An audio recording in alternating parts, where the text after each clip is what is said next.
오늘 저희가 함께 깊이 파고 들어볼 자료는 어찌 보면 직장인의 가장 큰 딜레마를 정면으로 다루고 있는 블로그 글입니다.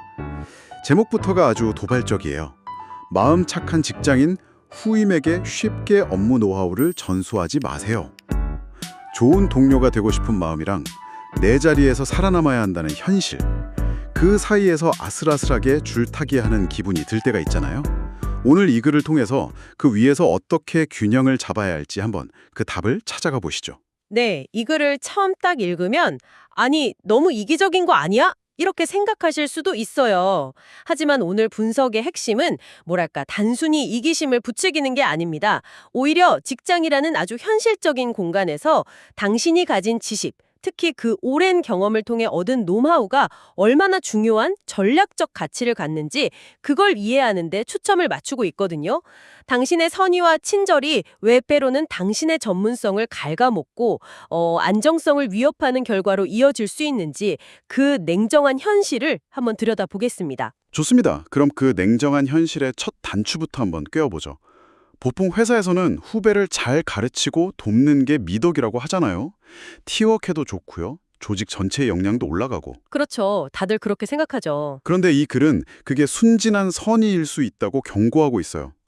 특히 냉대의 순간을 조심하라고 하는데 여기서 말하는 노하우라는 게 그냥 단순한 정보는 아닌 것 같아요. 맞습니다. 이 글의 핵심 키워드가 바로 암묵지, 그러니까 영어로는 tacit knowledge라고 하죠. 안목지요. 네, 명시적으로 문서화 혹은 말로 딱 떨어지게 설명하기 어려운 그 개인의 경험과 직관이 녹아있는 지식을 말하는 겁니다. 예를 들면 이런 걸까요? 매뉴얼에는 그냥 고객에게 친절하게 응대한다 이렇게 쓰여 있지만 수십 번의 경험을 통해 이 특정 고객은 좀 직설적으로 핵심만 말해야 계약이 되고 조 고객은 안부를 먼저 묻고 스몰 토크를 해야 마음을 연다. 이런 종류의 감각적인 지식이요? 네, 정확한 예시입니다.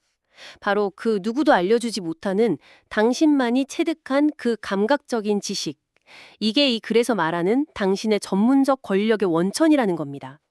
어쩌면 상사나 동료에게 영향력을 발휘할 수 있는 유일한 자산일 수도 있죠. 그런데 이 소중한 자산을 너무 쉽게 공유했을 때 우리가 마주하게 될 냉정한 현실이 있다는 게 이 글의 주장입니다. 그중 가장 먼저 와닿는 건 역시 내 자리가 위험해진다는 불안감일 것 같아요.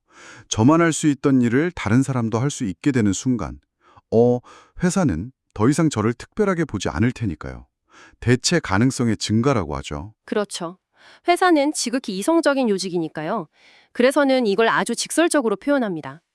당신의 노하우를 흡수한 후임이 당신과 비슷한 역량을 갖추게 되면 회사는 당연히 연봉이 더 낮은, 그러니까 더 저렴한 후임에게 마음이 기울일 수밖에 없다는 거죠. 하긴, 그게 현실이겠죠. 결국 내 선의가 나를 비싼 인력으로 만들어버리고 내 존재 가치를 스스로 깎아내리는 그런 씁쓸한 상황에 처하게 되는 겁니다. 생각만 해도 마음이 아픈데요. 근데 이런 현실적인 문제보다 더 상처가 되는 건 그 사람에게 받는 배신감일 것 같아요. 이 글에서도 후임의 태도 변화를 두 번째 현실로 꼽고 있잖아요. 이게 정말 많은 분들이 감정적으로 공감하는 부분일 겁니다. 저도 사실 비슷한 경험이 있는데요. 제가 몇 날 며칠을 야근해서 만든 보고서 양식이랑 데이터 분석 틀이 있었어요. 그걸 정말 아끼는 후배한테 커피까지 사주면서 하나부터 열까지 다 알려줬죠. 네. 그런데 한 달 뒤에 그 후배가 그 양식으로 만든 보고서로 팀장님께 엄청난 칭찬을 받으면서 제가 밤새 고민해서 만들어봤습니다라고 말하는 걸 듣고 정말 머리가 띵하더라고요. 와, 배울 땐 그렇게 간절해 보이더니 모든 걸 얻고 나니까 마치 자기가 처음부터 알고 있었던 것처럼 행동하는 거죠. 그건 정말 서운함을 넘어선 감정이었을 것 같아요. 내가 들인 시간과 노력, 그 안에 담긴 시행착오의 가치를 완전히 무시당한 느낌이잖아요. 이 글에서 말하는 세 번째 현실, 순진한 희생은 독이 된다는 게 바로 이런 감정적 상실감을 말하는 거겠죠? 맞습니다. 결국 이 세 가지 현실은 하나의 악순환 고리로 연결되어 있어요.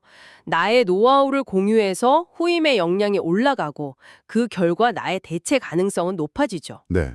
그 과정에서 나를 대하는 후임의 태도는 변하고 결국 조직 내에서 나의 입지는 좁아지면서 깊은 감정적 상처까지 있게 되는 겁니다. 아차 싶었을 땐 이미 늦은 경우가 많다는 게 이 글의 경고입니다. 듣다 보니까 정말 직장 생활의 냉혹한 단면을 보는 것 같네요. 그런데 한편으로는 이런 생각도 들어요. 이거 너무 각박하게 들리는데요. 그냥 이기적으로 너만 생각해라는 말처럼 들릴 수도 있을 것 같아요. 팀의 성공보다는 개인의 생존을 우선하라는 거잖아요. 아주 중요한 지적입니다. 그래서 이 글도 그 부분을 명확히 짚고 넘어가요.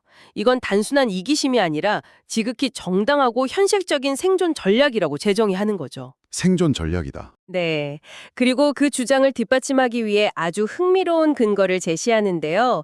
바로 2000년대 초반에 대기업을 중심으로 크게 유행했던 지식경영, KM의 실패 사례입니다. 아, 지식경영 시스템. 저도 들어봤어요. 직원들이 가진 노하우를 회사 시스템에 올려서 공유하면 포인트를 주거나 인사고과에 반영해주는 그런 거였죠. 근데 그게 왜 실패했나요? 보통은 시스템이 너무 복잡하거나 보상이 미미해서 잘 안 됐다고들 하던데요. 겉으로 보기엔 그렇죠. 하지만 이 글은 그 본질을 꿰뚫고 있습니다. 당시 IMF 외환 위기를 겪으면서 상시 구조 조정이 당연해진 환경에서 직원들에게 나만 아는 비법은 내 자리를 지켜줄 최후의 보루였던 겁니다. 아, 회사가 주는 포인트 몇 점, 인사고과 가산점보다 당장 내일의 내 생존이 훨씬 더 중요했던 거죠. 그러니까 회사에서 지식을 공유하면 보상해줄게 라고 아무리 외쳐도 직원들 마음속에서는 이 지식이 없으면 나는 언제든 잘릴 수 있는데 라는 생존 본능이 훨씬 더 강하게 작동했다는 거군요. 회사는 나를 지켜주지 않지만 내 머릿속 지식은 나를 지켜준다는 어떤 믿음 같은 거요. 정확합니다. 회사의 약속은 언제든 바뀔 수 있지만 내 머릿속에 있는 암묵지는 누구도 빼앗아갈 수 없는 최후의 보루인 셈이죠. 그래서 이 글은 당신이 무조건 착한 사람, 좋은 선배가 되려고 애쓰기보다 먼저 감정적으로 흔들리지 않는 대체 불가능한 전문가가 되는 것이 순서라고 아주 강하게 강조합니다. 이타심이나 선의는 그 이후에 생각해도 늦지 않다는 거죠. 좋습니다. 이 냉정한 현실과 정당성까지 받아들인다고 쳐요. 그럼 이제 뭘 어떻게 해야 할까요? 그렇다고 후배가 뭘 물어볼 때마다 그건 내 노하우라 못 알려줘 라고 입을 꾹 닫고 있을 수도 없는 노릇이잖아요. 정말 비협조적인 사람으로 낙인 찍힐 텐데요. 물론입니다. 그래서 이 글은 뜬구름 잡는 이야기가 아니라 아주 구체적인 3가지 실전 팁을 제시합니다. 첫 번째 팁이 가장 직접적이고 단호한데요. 바로 핵심 로직은 문서와 금지입니다. 문서화 금지요? 이건 좀 극단적으로 들리는데요. 요즘에는 업무 투명성이나 효율성을 위해 최대한 모든 걸 기록하고 공유하라고 권장하는 분위기 아닌가요? 그렇게까지 정보를 숨기면 팀 내에서 고립되거나 저 사람은 자기 것만 챙긴다는 평을 들 위험은 없을까요? 당연히 그런 위험이 있죠. 그래서 무작정 숨기라는 게 아닙니다. 이 팁의 핵심은 모든 것이 아니라 핵심 로직에 있어요. 당신만이 가진 독창적인 문제 해결 방식, 여러 데이터를 조합해서 인사이트를 뽑아내는 당신만의 관점 같은 키포인트, 이런 건 절대 문서로 남기거나 공유 시스템에 올리지 말라는 겁니다. 아, 핵심만. 네, 이 부분을 설명하는 문장이 아주 인상적인데요. 가르치지 않는 부분이 당신의 영향력입니다. 이 한 문장이 모든 걸 말해주죠. 가르치지 않는 부분이 당신의 영향력이다. 와, 이 문장은 정말 많은 분들이 무릎을 탁 치실 것 같아요. 하지만 말씀하신 것처럼 후배 입장에서는 선배가 일부러 핵심을 안 가르쳐준다고 느끼고 감정이 상할 수도 있지 않을까요? 그 미묘한 선을 타는 게 정말 어려울 것 같은데요. 바로 그 지점 때문에 두 번째 팁이 필요합니다. 응용법과 원론의 차별화입니다. 첫 번째 팁처럼 정보를 완전히 차단하는 게 아니라 조금 더 전략적으로 접근하는 거죠. 노하우 전체를 통째로 떠먹여주는 대신 기초적인 원리나 몇 가지 응용 방법 일부만 공유하는 겁니다. 아, 낚시하는 법을 가르쳐주되 물고기가 가장 많이 잡히는 나만의 비밀 포인트는 알려주지 않는 것과 비슷하죠. 그러니까 방향은 제시해 주되 최종 목적지까지는 스스로 시행착오를 겪으면서 걸어가게 만드는 방식이군요. 이런 데이터랑 저런 데이터를 활용해봐. 어떤 관계가 있는지 한번 분석해볼래? 라고 힌트는 주지만 이 두 데이터를 A라는 방식으로 조합해서 B라는 결론을 내야 해. 라고 정답을 알려주진 않는 거고요. 맞습니다. 후임이 스스로 고민하고 핵심에 도달하도록 유도하는 거죠. 즉, 지식을 가르치는 속도와 깊이를 의도적으로 조절하는 기술이 필요하다는 겁니다. 이건 상대를 무시하는 게 아니라 오히려 그 사람이 성장할 기회를 주는 동시에 나의 핵심 자산을 지키는 아주 영리한 방법이 될 수 있습니다. 관계도 완전히 해치지 않으면서 나의 핵심 자산을 지킬 수 있는 방법이네요. 그래도 여전히 끈질기게 핵심 노하우를 알려달라고 조르는 사람이 있을 수 있잖아요. 그럴 땐 어떻게 해야 할까요? 그럴 때 필요한 게 마지막 세 번째 팁, 지식 공유의 가격 설정입니다. 이건 관점의 전환을 요구하는 조언인데요. 누군가 당신의 핵심 노하우를 정말로 원한다면 그에 상응하는 거래를 요구하라는 겁니다. 거래요? 돈을 받으라는 건 아닐 테고 어떤 의미죠? 그렇죠. 여기서 거래라는 건 꼭 금전적인 것만을 의미하진 않습니다. 상대방의 시간이나 다른 지식 혹은 공식적인 인정 같은 것들이 될 수 있겠죠. 예를 들면, 좋아요. 제가 1시간 동안 집중해서 이 노하우를 알려드릴게요. 대신 제가 지금 하고 있는 이 리서치 업무는 그쪽에서 책임지고 마무리해주세요. 와 같은 요구가 될 수 있습니다. 아하, 제 시간을 써서 이걸 알려드리는 만큼 당신도 그에 상응하는 가치를 제공해야 한다는 걸 명확히 하는 거군요.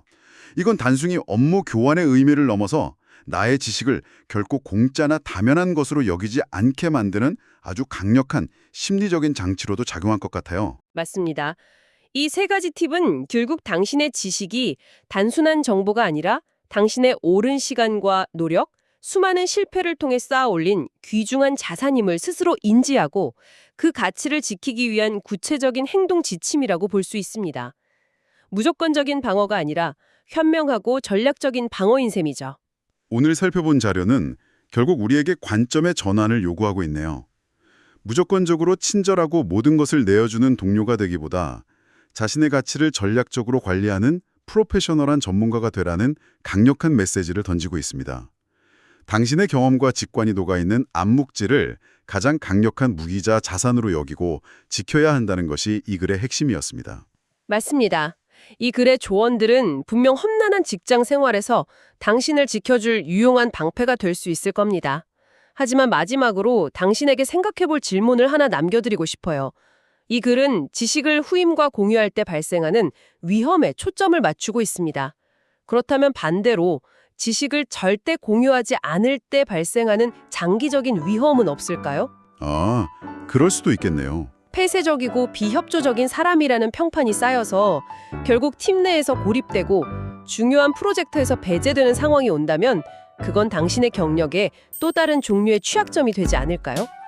오늘 이야기한 전략적 방어와 건강한 협력 사이의 아슬아슬한 균형점을 어디에서 찾아야 할지 그 고민을 시작해 보시는 것도 의미 있을 겁니다.